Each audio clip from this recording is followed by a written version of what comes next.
सभी विद्यार्थियों को स्वागत है। सीटेट परीक्षा जो 20 अगस्त को होने वाली है, इस परीक्षा के अंतर्गत हम आपको बाल विकास एवं शिक्षा शास्त्र के 30 क्वेश्चन बताएंगे, समझाएंगे और उसको एक्सप्लेन करेंगे। ठीक है, तो चलिए बाल विकास एवं शिक्षा शास्त्र के क्वेश्चन देखते हैं। देखिए, पहले तो बात यह है कि इसमें आपने जनरल चीज़ पढ़ी होगी, इस पेपर में क्या क्या चीज़ें हैं सब मालूम होगा। 150 वस्तुनिष्ठ प्रकार के MCQ क्वेश्चन आएंगे आपके। 2.5 घंटे का पेपर है और इस बार आपको पेपर ऑफलाइन है, ऑफलाइन मोड से होगा। और ना गलत उत्तर देने के लिए जो नकारात्मक निगेटिव मार्किंग है, निगेटिव मार्किंग का प्रोसेस नहीं है। साथ में ये सब पढ़ा ही होगा आपने। हम भाषा जो है इसके इस उत्तर पुस्तिका के 5 भाग होते हैं। पहला है बाल विकास एवं शिक्षा शास्त्र। तो 1 से 30 तक जो बाल विकास एवं शिक्षा शास्त्र के प्रश्न हैं वो हम देखेंगे। चलिए बिना देर किए हुए बाल विकास एवं शिक्षा शास्त्र का पहला प्रश्न क्या है। सीखना एक सार्वभौमिक प्रक्रिया है जो क्या है। ऑप्शन 1, 2, 3, 4 में से कौन सा सही होगा। सीखना एक ऐसी प्रक्रिया है जो समस्त प्राणियों में पाई जाती है। ठीक, सरल प्रश्न है, कोई टफ नहीं है। एक विशेष उम्र के लोगों में पाई जाती है ऐसा नहीं। समय के साथ सैन्य कम होती आ जाती है, कम समय के साथ कम नहीं होती। अध्यापक से बालक तक आती है नहीं। सीखना एक ऐसी प्रक्रिया है विद्यार्थियों जिसके द्वारा हम क्या ज्ञान अर्जित करते हैं और ये उम्र चलती रहती है, जीवन पर्यंत अधिगम। और या सीखना ऐसी प्रक्रिया है जो जीवन भर चलती रहती है और जिसके द्वारा हमारे व्यवहार में परिवर्तन होता है। सीखने के द्वारा हमारे व्यवहार में परिवर्तन होता है। यह प्रक्रिया समस्त प्राणियों में पाई जाती है। जन्म के तुरंत बाद ही सीखने की प्रक्रिया शुरू हो जाती है। तो सही उत्तर होगा आपका समस्त प्राणियों में पाई जाती है। ठीक, ए आपका नाम। दूसरा प्रश्न क्या है। विविध शिक्षण आवश्यकताओं वाले विद्यार्थियों को शामिल करने के लिए निम्नलिखित में से किसकी आवश्यकता है। तो विकल्प हम देखेंगे क्या है। बैठने की निश्चित व्यवस्था, लचीला पाठ्यक्रम, मानकीकृत आकलन की पाठ्य पुस्तक केंद्रित शिक्षा शास्त्र। कैसा शिक्षण होना चाहिए विद्यार्थियों के लिए जिनकी विविध शिक्षण, अलग अलग शिक्षण की आवश्यकताएं हैं। तो देखिए, सबसे पहली बात यह है कि इसका जो उत्तर होगा वो है आपका लचीला पाठ्यक्रम। विविध शिक्षण आवश्यकताओं वाले विद्यार्थियों को शामिल करने के लिए किसकी, लचीले पाठ्यक्रम की आवश्यकता होती है। लचीले पाठ्यक्रम से क्या होगा। लचीले पाठ्यक्रम से ये होगा कि सभी विद्यार्थियों को सीखने में मदद मिलेगी। तो आपका उत्तर क्या होगा, 2 नंबर का। सभी प्रकार के, क्योंकि पाठ्यक्रम अगर देखिए लचीला नहीं होगा तो क्या मंद एवं सामान्य बुद्धि के बालक इनमें इससे जुड़ पाएंगे, नहीं जुड़ पाएंगे। तो जो मंद हैं और सामान्य बुद्धि के बालक हैं उनके लिए भी, सबको एक साथ लेकर चलने के लिए आप ये समझिए आपको एक ऐसा पाठ्यक्रम बनाना होगा जो सबके लेवल का हो। ठीक है,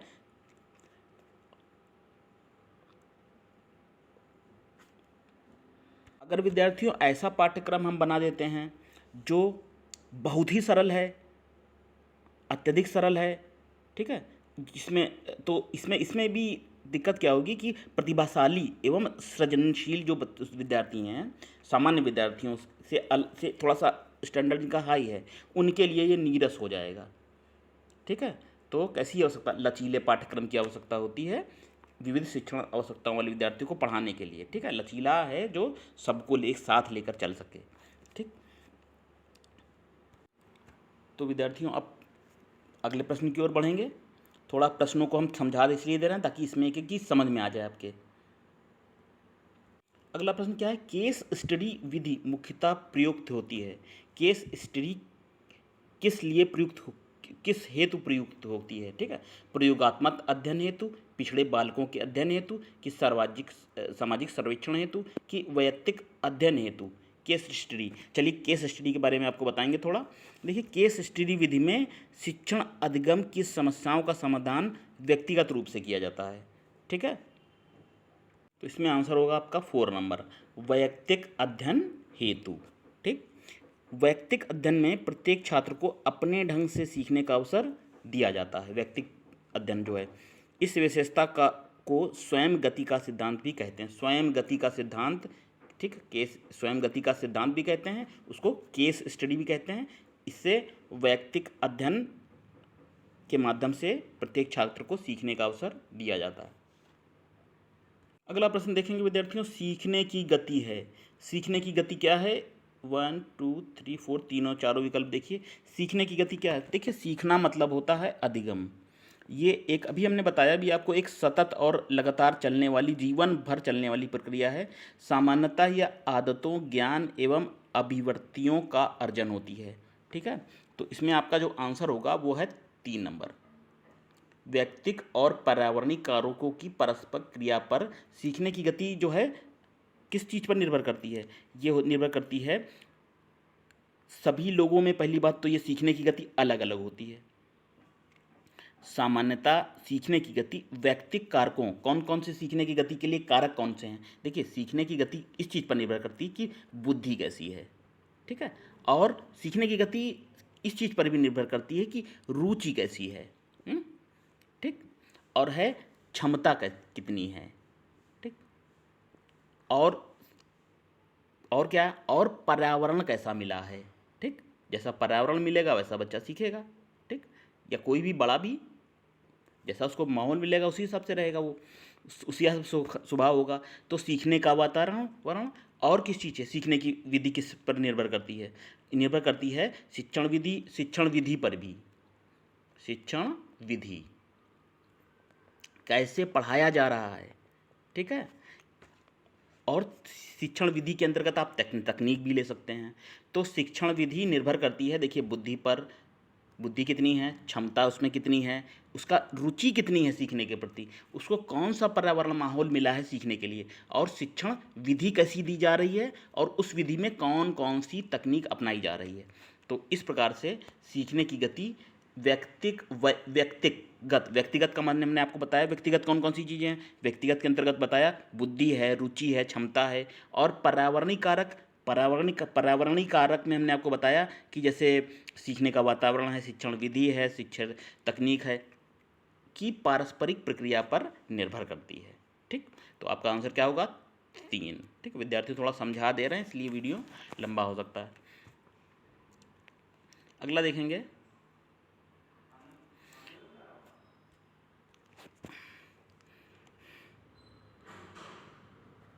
चलिए विद्यार्थियों अगला प्रश्न देखेंगे सीटेट के लिए। पढ़ाते समय चित्र दिखाने में सबसे अधिक महत्वपूर्ण लाभ कौन सा होगा? पढ़ा रहे हैं और आप चित्र भी दिखा रहे हैं, तो चारों में से बताइए कौन सा सबसे महत्वपूर्ण लाभ होगा। ठीक है, लाभ तो इसमें सभी हैं, 1 से लेकर 4 हैं, सभी लाभ हैं, लेकिन सबसे महत्वपूर्ण पूछा गया है। तो बताइए कौन सा होगा सबसे महत्वपूर्ण? 1 2 3 4 में से।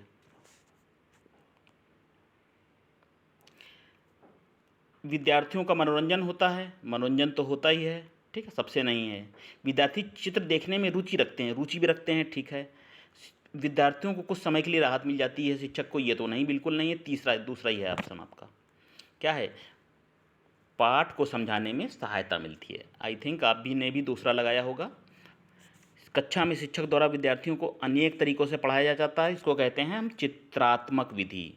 चित्रात्मक विधि, ठीक है, इसमें चित्रात्मक विधि प्रमुख है। इस विधि के द्वारा चित्र प्रदर्शन के माध्यम से पढ़ाया जाता है, सिखाया जाता है, अधिगम कराया जाता है। पढ़ाते समय चित्र दिखाने से विद्यार्थियों को क्या, पाठ समझने में आसानी होती है। तो चलिए अगला देखेंगे।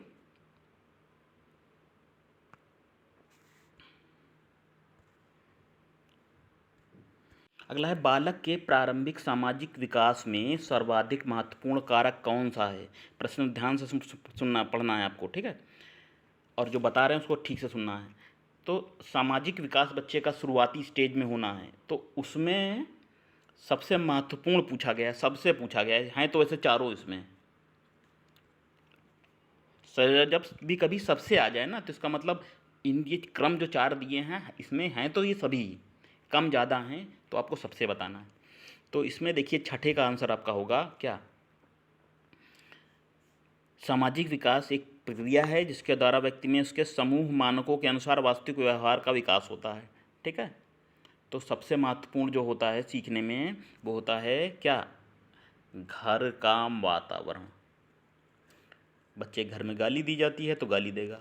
बच्चे घर में जिस तरह से बच्चे को देखकर उसके परिवार का पूरा आकलन किया जा सकता है, ठीक है। मानो कोई भी है जो जानकार है, समझदार है, माइंडेड है, वो इस चीज़ को स्टडी कर लेगा। बच्चे से कुछ प्रश्न पूछ करके उसके माता पिता तक का भी अध्ययन कर सकता है कि हाँ ऐसा होगा, तभी बच्चे में ये गुण हैं, ठीक। तो बच्चे के प्रारंभिक जो सामाजिक विकास में, क्योंकि बच्चा रहता है घर पे ज़्यादातर, तो घर का वातावरण है वो सबसे महत्वपूर्ण कारक होता है।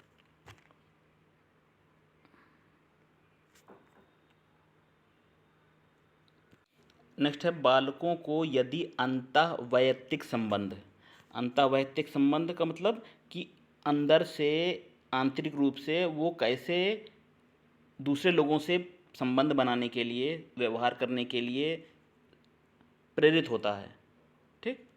किस तरह से वो व्यवहार करता है, ये चीज़ की पुनर्स्थापना करनी है, तो शिक्षकों को चाहिए वह बच्चों के अंदर के टैलेंट को, मतलब आप समझो अंदर के व्यवहार को बाहर लाने के लिए। उसको तो शिक्षक को क्या चाहिए, स्वतंत्र छोड़ दे नहीं, स्वतंत्र नहीं छोड़ना। शारीरिक गठन की ओर ध्यान दे नहीं, अंदर के विकास को बाहर लाने के लिए, अंदर के जो भावनाएं हैं, उसके टैलेंट है, ये चीज़ है। अंतः वैयक्तिक संबंध यही होता है। मानसिक और सामाजिक वयस का अध्ययन करें नहीं, सामाजिक संवेगात्मक विकासों का अध्ययन करें। मतलब समाज में जो उसके स्वयं के बच्चे की जिस संवेग में ये आते हैं, क्रोध आता है, प्रेम आता है, ठीक है, ईर्ष्या आती है, ये सब संवेग हैं। तो ये बच्चों की संवेग विकासों का अध्ययन करे और अंतःवैयक्तिक संबंधों की ओर उसको प्रेरित करे, ठीक है। तो 2 नंबर विकल्प आपका सही हो जाएगा। इंपॉर्टेंट चीज़, अच्छी चीज़ें लिख सकते हैं आप। नेक्स्ट, सतत एवं व्यापक मूल्यांकन में इसमें क्या शामिल हैं, ठीक है। तो मूल्यांकन जानते होंगे आप, मूल्यांकन एक ऐसी प्रक्रिया है, इसमें क्या होता है, इसमें शिक्षक अपने छात्रों की जो शैक्षिक उपलब्धियां उसने की हैं उसका पता करते हैं, उसको जानते हैं, उसका मूल्यांकन करते हैं। तो जो मूल्यांकन किया जाता है, सतत और व्यापक मूल्यांकन, ठीक है। छात्र को उसने क्या सीखा, उसके लिए कौन कौन सी चीज़ शामिल हैं, कौन कौन सी चीज़ इसमें शामिल है, आपको ये बताना है, 1 2 3 4 में से, ठीक। देखिए, अगर बच्चे का टेस्ट लेना, आप सीधे सीधे कहते हैं शैक्षिक उपलब्धियों का टेस्ट लेना, मूल्यांकन मतलब टेस्ट, ठीक, चेक करना उसको, तो उसमें मूल्यांकन के मापदंडों और उपकरणों की योजना बनाना, इसमें ये शामिल है। सतत और व्यापक मूल्यांकन में क्या करने के लिए शिक्षक को क्या करना पड़ेगा कि पहले मूल्यांकन के मापदंड की किन आधार पर उसने क्या पढ़ाया है शिक्षक ने, और किस तरह से उनका टेस्ट लें। तो सबसे पहले उसको उपकरण, मतलब जो चीज़ें टेस्ट लेनी हैं उसके लिए एक फॉर्मेट बनाना होगा, ठीक। तो योजना उसको बनाना होगा, 1 नंबर, ये सही है। शिक्षक द्वारा सावधानीपूर्वक रिकॉर्ड बनाना, अभिलेख को तैयार करना, ठीक है, ये चीज़ है। मूल्यांकन करना है तो उसका अभिलेख बनाना होगा, बच्चों का रिकॉर्ड बनाना होगा, किस विद्यार्थी को किस उसकी आवश्यकता अनुसार कौन से हम प्रश्न दें, ठीक है। बच्चों को समय समय पर परीक्षण करना और उनको श्रेणीबद्ध करना, ये नहीं है। सतत मूल्यांकन में के माध्यम में 1 से 5 तक के बच्चों को हम श्रेणीबद्ध नहीं करेंगे, उनका समय समय पर परीक्षण नहीं करना है, ठीक है, ना तो उनको श्रेणीबद्ध करना है। शिक्षण की अधिगम प्रक्रिया के साथ एकीकृत करना, तो ये 4 नंबर है आपका। ऑप्शन आपका होगा ये 1, यानी कि 1 उत्तर सही है, 1 2 और 4, ठीक है। ये सतत एवं व्यापक मूल्यांकन में ये 3 चीज़ें शामिल हैं, यानी कि 1 2 और 4। मूल्यांकन के मापदंड एवं उपकरणों की योजना बनाना, रिकॉर्ड बनाना और शिक्षण की अधिगम प्रक्रिया के साथ इसको जोड़ शिक्षक बच्चों को जांचना नहीं है समय समय पर, ठीक। चलिए आगे देखेंगे। अगला देखेंगे, लॉरेंस कोहलबर्ग द्वारा प्रतिपादित एक नैतिक विकास के किस स्तर पर व्यक्ति यह तर्क देते हैं कि केवल ही समाज ही तय करता है कि क्या सही है और क्या नहीं है, ठीक है। तो समाज ही, उनका कहना है कोहलबर्ग के अनुसार, ये तय करता है कि क्या क्या करना है बच्चे को, क्या नहीं करना है। तो इसके संबंध में आपको बताना है कि किस स्तर पर ये होता है। ये है आपका राइट आंसर, हम बताएंगे 3 नंबर है। अधिकारिता एवं सामाजिक क्रम विकास अभिन्यास। ठीक। नैतिक विकास के इस स्तर पर बच्चे समाज के नियमों और व्यवस्थाओं के प्रति जागरूक हो जाते हैं। वे नियम और व्यवस्था के अनुपालन हेतु जवाबदेह भी होते हैं। ठीक है, 3 नंबर आपका सही है।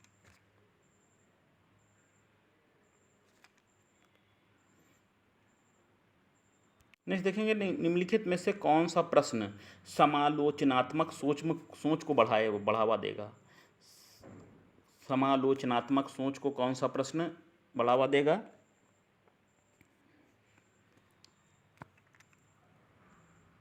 इसमें जो देखिए है आंसर, राइट आंसर है आपका, इसमें ये राइट आंसर है आपका 4 नंबर का। ठीक है, सौर प्रणाली का आरेख बनाओ, ये नहीं है। 328 को 984 से गुणा करो, ये भी नहीं। शिक्षा का अधिकार अधिनियम किस वर्ष पारित हुआ, ये नहीं है। तो समालोचनात्मक सोच को जो बढ़ावा देगा वो होगा उसका प्रश्न, शहरीकरण और वैश्वीकरण के विभिन्न सामाजिक आर्थिक स्तर के लोगों पर अलग अलग प्रभाव का विश्लेषण करें। ठीक है, जो शहरीकरण और ग्लोबलाइजेशन हो रहा है उसका क्या प्रभाव हो रहा है अलग अलग लोगों पर। 4 नंबर आपका सही है। अगला देखेंगे, भाषा के संदर्भ में राष्ट्रीय नीति 2020 किस पर बल देती है। भाषा के संदर्भ में राष्ट्रीय नीति 2020 ये बहुभाषिता को पर बल देती है ये नीति। ठीक, भाषा के संदर्भ में जो हमने बताया बहुभाषिता पर बल देती है। इसके तहत कक्षा 5 की पढ़ाई मातृभाषा यानी कि स्थानीय या क्षेत्रीय स्तर से करवाई जाए। नोट कर लीजिएगा, जो राष्ट्रीय शिक्षा नीति 2020 के अनुसार है कि कक्षा 5 तक की पढ़ाई किसमें, मातृभाषा, स्थानीय या क्षेत्रीय स्तर से करवाई जाएगी। साथ ही स्कूली और उच्च शिक्षा में छात्रों में संस्कृत और अन्य प्राचीन भाषाओं के प्रति विकल्प को बढ़ाया जाएगा। 1 नंबर है। तो बहुभाषिता की ओर है कि अपनी क्षेत्रीय भाषा तो सीखेंगे ही, मातृभाषा वो शुरुआत में कक्षा 5 तक। ठीक है, साथ में संस्कृत है और अन्य जो प्राचीन भाषा है उनको पढ़ाया जाएगा। तो बहुभाषिता की ओर बल देती है। नेक्स्ट है, शिक्षा किसी निश्चित स्थान पर प्रदान की जाती है। यह कथन शिक्षा के किस अर्थ में प्रयुक्त होता है। शिक्षा किसी निश्चित जगह पर, जैसे स्कूल है वहीं पर ही मिलती है, तो इसको यह कथन शिक्षा का कौन सा अर्थ बता रहा है। शिक्षा का संकुचित अर्थ बता रहा है कि शिक्षा का विस्तृत अर्थ बता रहा है कि वास्तविक अर्थ बता रहा है कि कोई नहीं है। ठीक, देखिए शिक्षा जो है ना एक निश्चित स्थान के लिए नहीं बनी है, निश्चित समय के लिए नहीं बनी है। शिक्षा का जो है ना ये होगा, ये संकुचित अर्थ बता रहा है। 1 नंबर आपका सही उत्तर होगा। शिक्षा किसी स्थान पर प्रदान की जाती है, शिक्षा का क्या संकुचित व्याख्या है, क्योंकि शिक्षा का क्षेत्र क्या होता है, व्यापक होता है।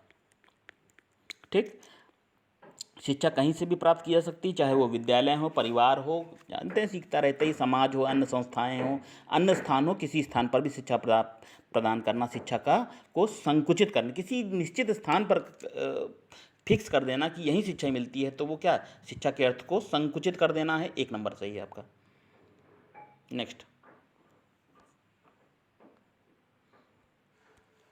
क्या है, इरफान खिलौने के हिस्से को देखने के लिए उसे अलग अलग तोड़ देता है, तो आप क्या करोगे, आप क्या करेंगे अगर अलग अलग तोड़ देता है, हाथ तोड़ देता है, पैर तोड़ देता है। ठीक है,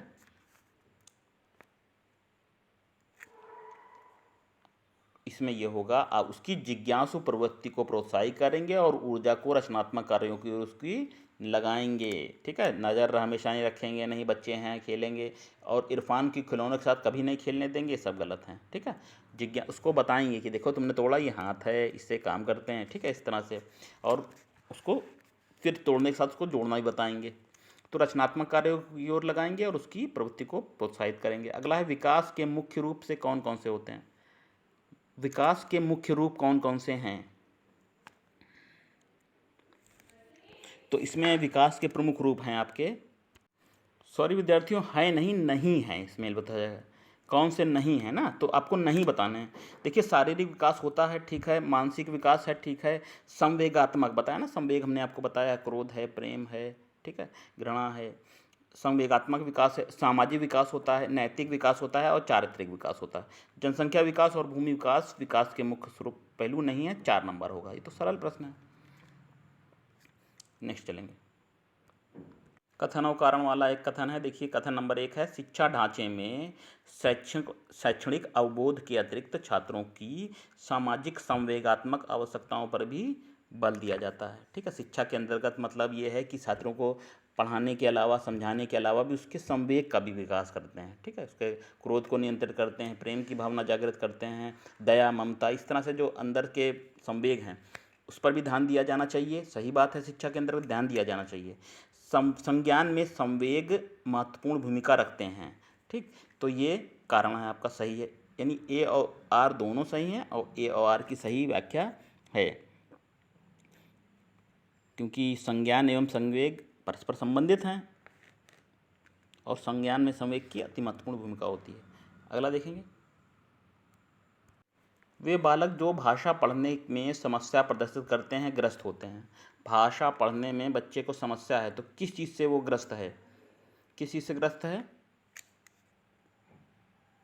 देखिए वो ग्रस्त है डिसलेक्सिया से कहते हैं। ठीक है, भाषा पढ़ने में, पहचानने में समस्या होती है तो डिसलेक्सिया से पीड़ित बालक को भाषा पढ़ने में कठिनाई होती है। ऑप्शन नंबर 3 सही है आपका, क्योंकि कुछ सामान्य अक्षर जैसे बी, अब आप समझो बी है और डी है, इसमें विभेद है, डब्लू है, एम है, इसमें अंतर नहीं पहचान पाते हैं। लेकिन बच्चों के बौद्धिकता के सामान्य स्तर से इसका कोई संबंध नहीं है। ठीक है, सामान्य स्तर से इसका संबंध नहीं है, ये अलग है। नेक्स्ट प्रश्न है, निम्नलिखित में से कौन सा सिद्धांत बाल विकास में वातावरण संबंधी कारकों को ही महत्व देता है? ऐसा सिद्धांत जो बच्चे के विकास में केवल ये बताता है कि वातावरण संबंधी कारक ही महत्वपूर्ण हैं, तो इस सिद्धांत को क्या कहेंगे? तो इस सिद्धांत को कहेंगे नंबर 2 सही है आपका, क्या? सामाजिक अधिगम सिद्धांत। सामाजिक अधिगम सिद्धांत क्या है? ये जो सिद्धांत है वो बाल विकास में वातावरण संबंधी कारकों को महत्व देता है। इस सिद्धांत के अनुसार क्या है, सामाजिक विकास सीखने की वह प्रक्रिया है जो समूह के स्तर, परंपराओं और रीति रिवाजों के अनुकूल अपने आप को ढालने और एकता उसमें बनाने, तालमेल करने की भावना का विकास करती है। तो आपका होगा 2 नंबर। पियाजे के अनुसार कोई बच्चा किस अवस्था में अपने परिवेश की वस्तुओं को पहचानने और उसमें विभेद करने लगेगा? तो वो अवस्था बताई गई है कि अपने आसपास की चीज़ों को देखना, उसको पहचानना, उसमें अंतर करना। तो ये आपका हो जाएगा कौन सा? अवस्थाओं के नाम दिए गए हैं, तो इसमें इस अवस्था को बोलेंगे जब वो वस्तुओं को देखने लगता है, पहचानने लगता है। ठीक है, तो इसको अवस्था को कहा गया है जीन पियाजे के द्वारा क्या? 2 नंबर, पूर्व संक्रियात्मक अवस्था। नोट कर सकते हैं चीज़ें अच्छी अच्छी। पूर्व संक्रियात्मक अवस्था को 4 अवस्थाओं में बांटा गया है। इसमें दूसरी अवस्था है क्या है? संक्रियात्मक अवस्था। दूसरी पहले तो 1 से 2 वर्ष तक की अवस्था बताई गई है संक्रियात्मक, और उसके पहली आपकी अवस्था बताई गई इंद्रिय जनित गामक अवस्था। दूसरी जो हम बता रहे हैं, जो प्रश्न है, ये दूसरी अवस्था जीन पियाजे ने बताई है पूर्व संक्रियात्मक अवस्था, जो चलती है आपकी 2 से 7 वर्ष तक। ठीक है, इस अवस्था में क्या, बालक इस अवस्था में परिवेश की वस्तुओं को पहचानने और उसमें अंतर करने में सक्षम हो जाता है, उसको पहचानने लगता है। तो इस दौरान उसमें क्या, भाषा का भी विकास होता है। ठीक है, भाषा का विकास का होता है उसमें। तो पूर्व संक्रियात्मक अवस्था होती है वो, जब वस्तुओं को पहचानने लगेगा और देखने लगेगा, अंतर करने लगेगा। 2 से 7 वर्ष हमने बताया आपको। अगला देखें, अगला है निमोनिक्स। एक ऐसी व्यूहरचना है जो, निमोनिक्स क्या है? निमोनिक्स ऐसी संरचना, ऐसी व्यूहरचना है जिसके माध्यम से क्या होता है। देखिए विद्यार्थियों, निमोनिक्स ना मालूम हो तो हम आपको बता देते हैं। देखिए निमोनिक्स ऐसी टेक्निक होती है जिसके माध्यम से स्मृति में नई सूचनाओं को पुनः स्मरण करने के लिए सहायता मिलती है। ठीक है, अब जैसे है कर्क रेखा किन राज्यों से होकर गुजरती है, तो इसके लिए विद्यार्थी बनने लेते हैं मित्र पर गमछा झार, बना लेते हैं सूत्र जिस हिसाब से आप बता देते हैं। ठीक है, गमछा झार। ठीक, अब किन राज्यों से कर्क रेखा होकर गुजरती है? मिजोरम, त्रिपुरा, पंजाब, राजस्थान, इस तरह से। तो ये आपने बना लिया तो आपको सारे राज्य याद करने की ज़रूरत नहीं है। तो निमोनिक्स ऐसी ट्रिक्स है जिसके माध्यम से आप सूचनाओं को याद कर सकते हैं, पुनः स्मरण कर सकते हैं और अपनी सूचना में पुरानी जो दिमाग में मेमोरी है उसको रिकलेक्ट कर सकते हैं, क्योंकि इतनी चीज़ें याद नहीं रहेंगी। अब इस टेक्निक का इस्तेमाल करते भी होंगे विद्यार्थियों, किसी शॉर्ट ट्रिक जिसे कहते हैं, जो अंदर जो ऐसी ट्रिक्स जिसके माध्यम से पूरा याद आ जाए। तो इंग्लिश में भी इस्तेमाल होता है। ठीक, इसका जैसे इंग्लिश में सगाशियस है, सगासियस। ठीक, एक सगासियस शब्द है। सगासियस का अर्थ क्या होता है? आप सगासियस नहीं याद हो रहा है विद्यार्थियों को, तो इसके लिए एक नेमोनिक अपना लेते हैं। नेमोनिक क्या? साग खाने वाले विद्वान होते हैं। तो साग को विद्वान, इस सगेसियस को आपने इससे जोड़िए, निमोनिक टेक्निक से जोड़ लिया कि साग खाने वाले विद्वान होते हैं, तो आपको याद हो जाएगा। तो यही है अर्थ, निमोनिक का अर्थ है। ठीक, निमोनिक ऐसी टेक्निक है जो स्मृति में नई सूचनाओं को पुनः जोड़ने में सहायता करती है। एक नंबर सही है। अगले देखेंगे, वर्तमान समय में बाल केंद्रित शिक्षा पर जोर दिया जाता है। ठीक, बाल केंद्रित शिक्षा पर जोर दिया जाता है, तो निम्नलिखित में से कौन सी केंद्रित शिक्षा की विशेषता नहीं है? ठीक, बाल केंद्रित शिक्षा की कौन सी विशेषता नहीं है बताना है। ठीक, बाल केंद्रित शिक्षा पर बल लिया जाता है तो बताना है कौन सी नहीं है। देखिए, बच्चों में सर्वांगीण विकास पर जोर देना, ये सही है। बच्चों के मनोविज्ञान को समझना, ये भी सही है। बाल केंद्रित शिक्षा में विकास पर जोर दिया जाता है, मनोविज्ञान पर दिया जाता है। और क्या, बच्चों के मनोविज्ञान को समझाने तो उनकी समस्याओं को निराकरण करना, ये भी सही है। आपका 3 नंबर गलत है। बच्चों को केवल तथ्यात्मक रूप ज्ञान से अवगत कराने पर जोर देना, नहीं। तथ्य बताना, चीज़ें बताना, केवल जो चीज़ें दी हुई हैं उसी को बताना, इस पर जोर देना नहीं, ये नहीं है। वो चीज़ें बताना ही, जानकारी तो देना एक विशेष चीज़ की, लेकिन साथ उससे जुड़ी हुई और चीज़ों के माध्यम से उसको कनेक्ट करना, जोड़ना, समझा के व्याख्या करके बताना। ठीक, तो बाल केंद्रित शिक्षा में तथ्यात्मक ज्ञान से ही अवगत नहीं कराया जाता, बल्कि उसको सर्वांगीण विकास पर बल दिया जाता है। अगला है, बुद्धि का द्विकारक सिद्धांत क्या है? देखेंगे, निमोनिक अभी हमने आपको बताया निमोनिक क्या है, बुद्धि का द्विकारक सिद्धांत बताएंगे। तो बुद्धि का द्विकारक सिद्धांत, इसमें देखिए इसका उत्तर 4 नंबर होगा। देखिए, पहले तो बात यह है कि बुद्धि के द्विकारक सिद्धांत के प्रतिपादक देखिए स्पीयरमैन थे।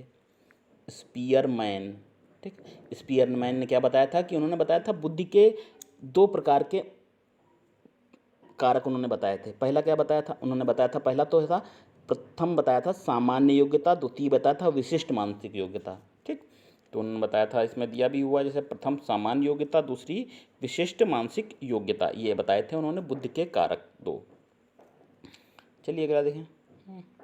अगला है, गुणज वैकल्य सीधे तौर पर किससे संबंधित है? तो देखिए, गुणज वैकल्य सीधे तौर से संबंधित है आपका गणित से, गणितीय संकल्पों के अधिगम में कठिनाई से। ठीक, गुणज संकल्प हमने वैकल्प बताया आपको, किस गणितीय संकल्पों के अधिगम में कठिनाई संबंधित है। इससे पीड़ित बच्चे में क्या, अंक गणित को, वैसे बच्चे भी गणित से डरते हैं अधिकतर। ठीक है, अंकगणित को समझने में उनको कठिनाई का अनुभव होता है। इसको हम क्या कह सकते हैं, अंकगणित समझने में, गणित समझने में कठिनाई को? देखिए, इसको कहते हैं न्यूमलेक्सिया। हम लिखे भी देते हैं, इंग्लिश में लिखे देते हैं, न्यूमलेक्सिया, LEXIA,